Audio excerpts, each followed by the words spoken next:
السلام علیکم۔ بسم اللہ الرحمن الرحیم۔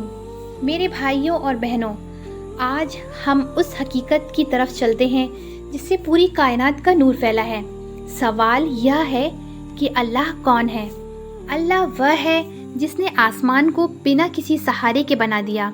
اللہ وہ ہے جس نے زمین کو بچھایا، پہاڑوں کو گاڑا، دریا بنائے اور ہواؤں کو چلایا۔ وہ نہ تو پیدا ہوا ہے اور نہ ہی کسی نے اسے پیدا کیا ہے۔ اس کا کوئی ساجھیدار نہیں، اس کا کوئی مددگار نہیں۔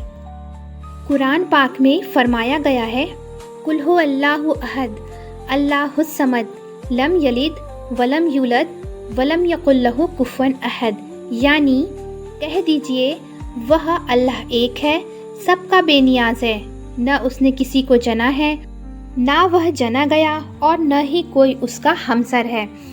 جب کچھ بھی نہیں تھا، نہ آسمان، نہ زمین، نہ درخت، نہ جانور، نہ انسان، صرف اور صرف اللہ کی ذات تھی۔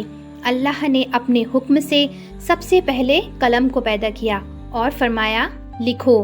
قلم نے کہا کیا لکھوں؟ اللہ نے فرمایا قیامت تک جو کچھ بھی ہونے والا ہے سب کچھ لکھ دو۔ پھر اللہ نے لوح محفوظ کو پیدا کیا جس میں پوری تقدیر لکھی گئی۔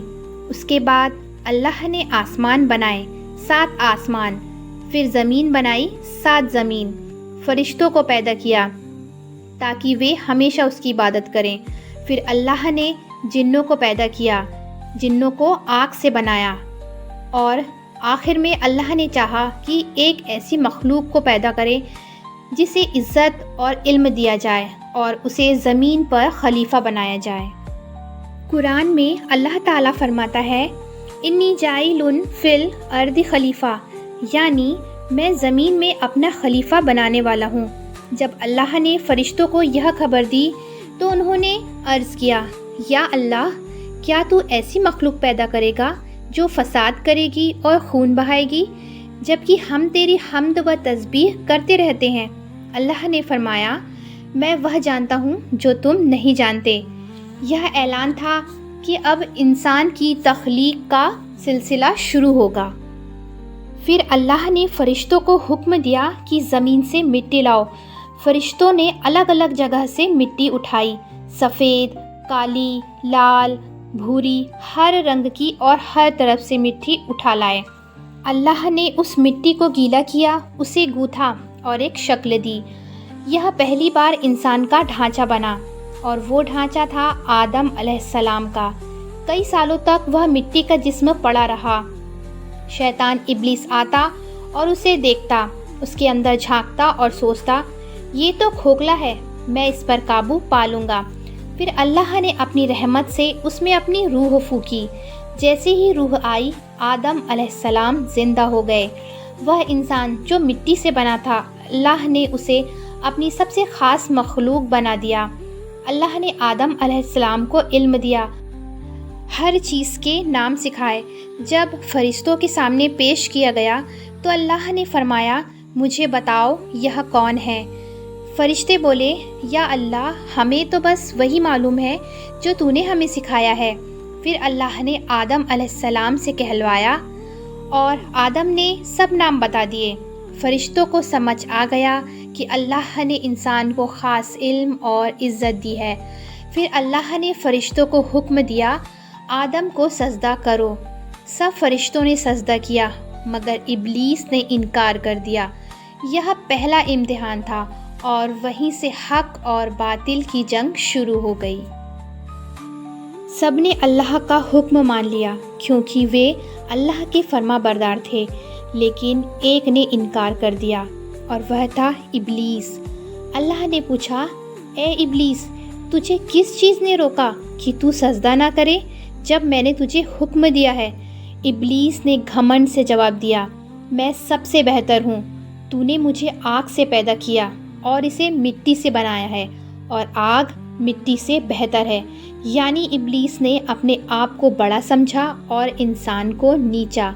اصل میں یہیں سے اس کی سب سے بڑی غلطی تھی، تکبر۔ اللہ نے فرمایا، تو اتر جا یہاں سے، جنت سے نکل جا، تو گھمنڈ کرنے والوں میں سے ہے، اور تیرے لیے میری رحمت کی کوئی جگہ نہیں ہے۔ ابلیس اس وقت تک اللہ کا بڑا عبادت گزار تھا، لیکن ایک سجدے کا انکار، ایک تکبر نے اس کی ساری عبادتیں برباد کر دی تھی۔ وہیں سے وہ لعنتی یافتہ اور شیطان کہلایا۔ جب ابلیس کو جنت سے نکالا گیا تو اس نے اللہ سے مہلت مانگی۔ اس نے کہا، اے میرے رب، مجھے قیامت تک کی مہلت دے۔ اللہ نے فرمایا، تجھے مہلت دی گئی ہے۔ تب ابلیس نے قسم کھائی، تیری عزت کی قسم، میں تیرے بندوں کو گمراہ کرتا رہوں گا، انہیں دائیں سے، بائیں سے، آگے سے، پیچھے سے آ کر بہکاؤں گا اور ان میں سے بہتوں کو راستے سے بھٹکا دوں گا۔ اللہ نے فرمایا، میرے بندے جو سچے ہوں گے، جو میرے مخلص ہوں گے، ان پر تیرا کوئی زور نہیں چلے گا۔ تو میرے بھائیوں اور بہنوں، یہاں سے ہمیں یہ سیکھ ملتی ہے کہ گھمنڈ اور تکبر انسان کو ابلیس بنا دیتا ہے۔ اللہ کے سامنے انسان کی سب سے بڑی پہچان اس کی فرما برداری اور آزاری ہے، نہ کہ اس کی نسل، رنگ یا مال دولت۔ ابلیس گر گیا کیونکہ اس نے سجدہ نہیں کیا، فرشتے اونچے ہوئے کیونکہ انہوں نے سجدہ کیا۔ اور اب اس کے بعد کا اگلا حصہ شروع ہوگا، حضرت آدم اور حضرت حوا علیہ السلام کی زندگی اور شیطان کا پہلا دھوکہ۔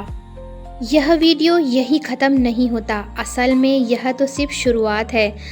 اگلے ویڈیو میں ہم جانیں گے حضرت آدم علیہ السلام کی جوڑی حضرت حوا علیہ السلام کیسے پیدا ہوئے، جنت میں ان کی زندگی کیسی تھی، اور وہ پہلا امتحان کیا تھا جس میں انسان کو آزمایا گیا۔ جانے سے پہلے میں آپ سب کو ایک سوال دینا چاہتی ہوں، اور آپ کے سوال پڑھ کر ان کے جواب دے کر مجھے بہت زیادہ خوشی ملتی ہے۔ آپ کو معلوم ہے کہ اللہ تعالیٰ نے کل کتنے نبیوں کو بھیجا ہے؟ اس کا جواب آپ مجھے کمنٹس میں ضرور دیجیے گا۔ اگر آپ کو یہ ویڈیو پسند آئی ہو تو اسے لائک کریں، شیئر کریں، اور اگر آپ چینل پہ نئے ہیں تو چینل کو سبسکرائب کریں تاکہ اگلی سیریز آپ سے مس نہ ہو۔ ملتے ہیں نیکسٹ ویڈیو میں۔ جزاک اللہ خیر۔